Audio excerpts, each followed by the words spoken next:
magandang umaga, magandang tanghali, magandang hapon, magandang gabi sa lahat po ng manonood nito, magre-replay nito. At shout out po sa lahat ng aking followers, subscribers, Luzon, Visayas at Mindanao. And shout out din po sa mga customers ko ng RR731 Motor Shop at sa aking mga co-YouTubers at co-content creators. Shout out sa inyo lahat.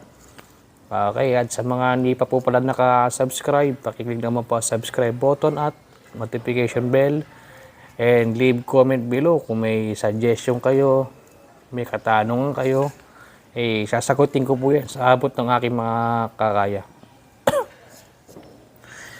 Okay mga ka-Elixir, request lang po ito ng ating isang follower subscriber.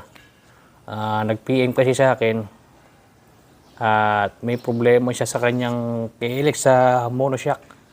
Alam niyo ba yung kulay itim na plastic, okay? Punta po tayo ulit sa motor para malinaw ang ating explanation. Sandali lang po. Okay, nito tayo sa motor. Si Sir Lex ba yan, nag-PM? Problema kasi siya, yung daw plastic, yung plastic na itim daw na yan ay sumasayad sa kanyang monoshock. Ito may konti rin po itong sayad na yan. Halos normal sa KLX pero pag masyadong dikit po, hindi na po normal yan. Check din natin ibang. Ayan. May konti rin pong sumasayad. Ayan, may konti. Tayo sa 150L.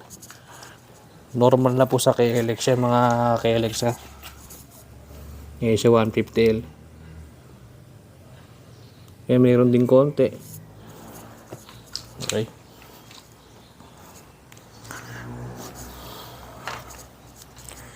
Itong plastic po kasi na to, nasa ilalim na yan. Di pa po kasi ako nakapagbaklas ng monoshock.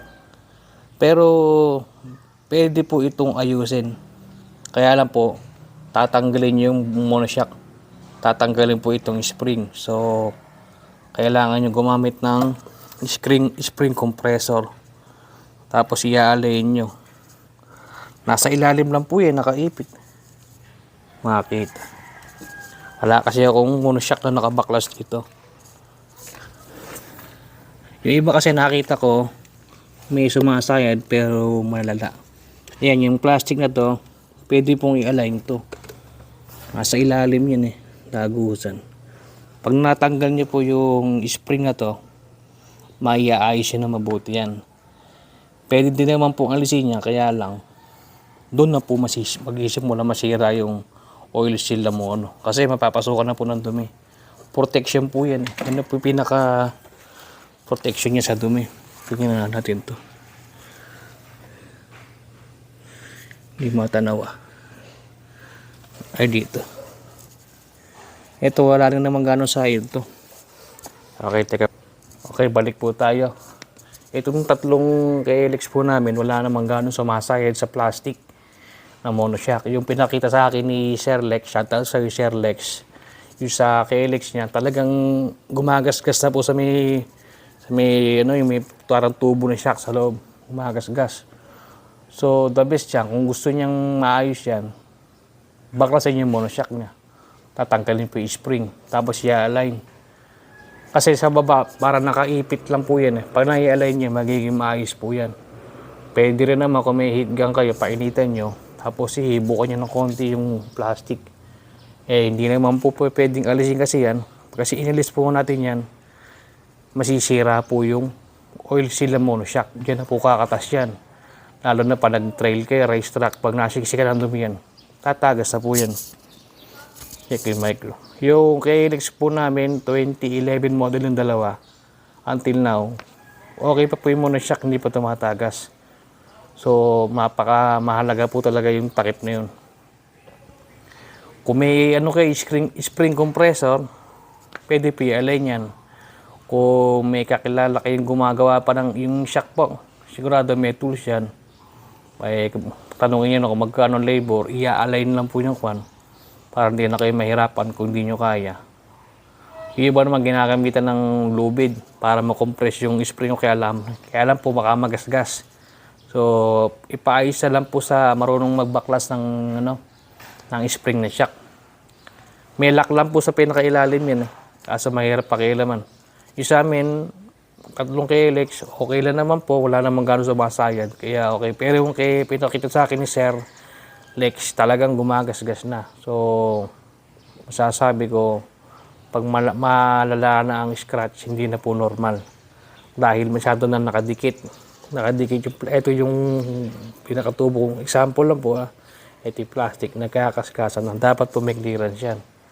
So, ipaayos yun na po hanggat maaga. Baka time to time, pag kumakaskas ng ganun yun, mabutas yung pinakatubo ng monoshock. Kasi luminipis po yung bakal habang nakakaskas ang plastic. Time to time. So, wag po natin pabayaan mga KLX. Ipaayos po kaagad natin. Alam nyo ba kung magkano ang monoshock ng KLX? More than 10,000 po ang halaga ngayon. Makakabili ka sa parts out naman, 3,500. Hindi mo sigurado naman kung good pa.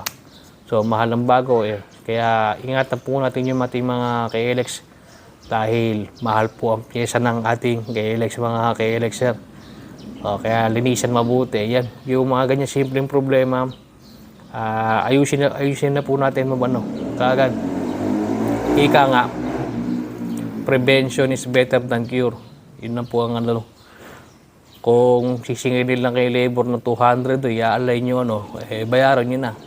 Mas mura yung 200 kaysa bumili kay monoshock, di ba? Yun lang mga KLX sir.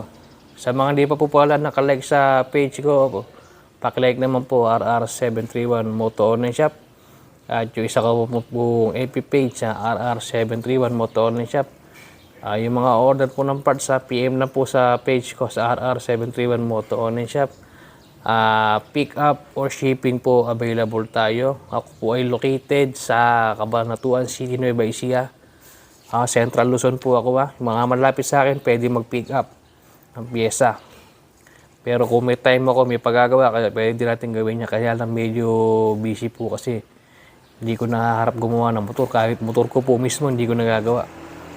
Kaya yun lang mga KLX sir. Basta kung may katanungan kayo, comment lang kayo rito, sasagutin ko po yan. Okay, mahihiya. Hanggat kayo ko pong tumulong, makakatulong. Tutulungan ko po kayo. Ay, gagawin ko kayo. Okay, maraming salamat po mga KLX sir. Pasensya na po kung madalang ang ating upload. At wala pang gano'ng makakalikot sa motor natin eh.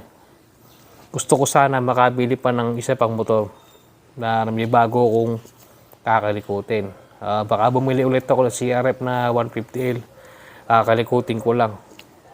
Pero KLX 140, hindi na po siguro. Halos same din naman sa KLX 150. Yun din yung magiging content natin, di ba? Paano? Maraming salamat po. Salamat sa suporta mga KLX sir. God bless po sa lahat.